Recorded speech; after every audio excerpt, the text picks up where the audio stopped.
Assalamualaikum warahmatullahi wabarakatuh. Selamat pagi anak-anak semuanya. Kita mulai pembelajaran pada pagi hari ini. Alangkah lebih baiknya kita berdoa terlebih dahulu agar pembelajaran kita pada pagi hari ini diberikan kelancaran. Oke, Ibu persilahkan kepada ketua kelas untuk memimpin doa pada pagi hari ini.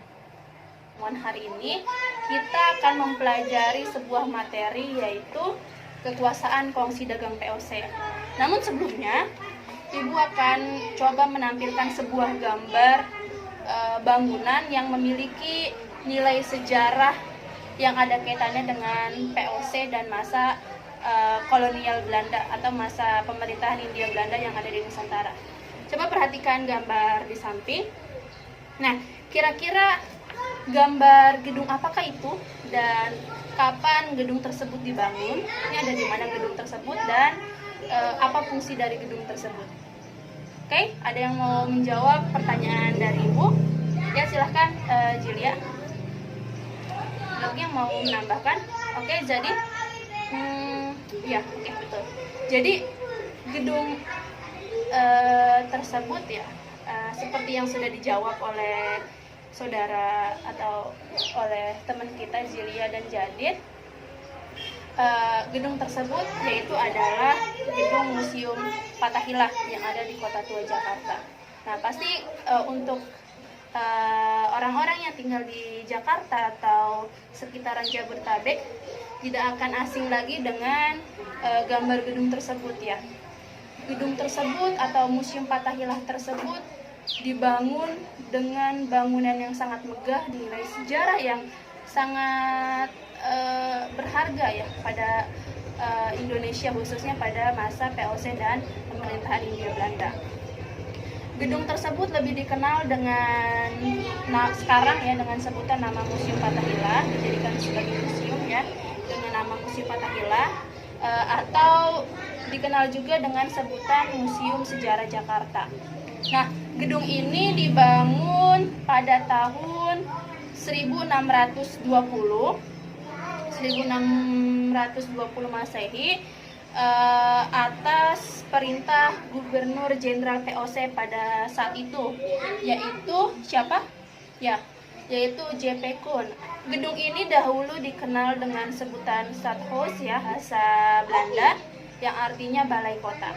Nah, jadi gedung ini dahulu merupakan sebuah bangunan Belanda ya yang digunakan sebagai kantor Gubernur Jenderal POC pada saat itu. Selanjutnya gedung itu dijadikan juga sebagai sentral untuk membangun kemaharajaan POC, tempat awal membangun keabsolutan dan kesewenang-wenangan tindakan kejam serta melakukan monopoli dan intervensi politik POC di Nusantara. Nah, gedung tersebut juga digunakan juga pada masa pemerintahan Hindia Belanda setelah POC dibubarkan. Jadi, Museum Fathahillah ini merupakan sebuah bangunan yang sangat bersejarah yang ada kaitannya dengan POC dan pemerintahan Hindia Belanda pada masa lampau ya di Indonesia. Nah, jadi pada pertemuan kali ini kita akan mempelajari lebih dalam tentang POC, tentang kongsi dagang POC yang ada di Indonesia. Pada coba menampilkan lagi video singkat tentang materi yang akan kita pelajari pada hari ini ya, tentang POC.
sampai sini ada yang mau bertanya? Ibu buka sesi tanya jawab pada para peserta didik ya, anak-anak ibu sekalian yang mau bertanya, silakan ajukan pertanyaannya.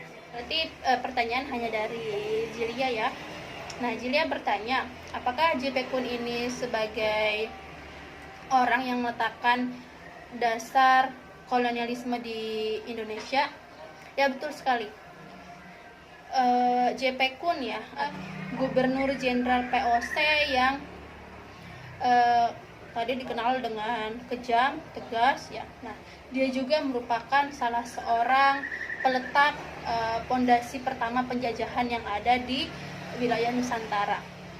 Nah, pondasi utama yang JP Kun bangun adalah ia berhasil merebut wilayah Jayakarta di Kerajaan Banten, lalu di bumi hanguskan, dan di atas puing-puing kehancuran kota Jayakarta tersebut, ia bangun sebuah kota bergaya klasik Belanda ya, dengan nama kota Batavia.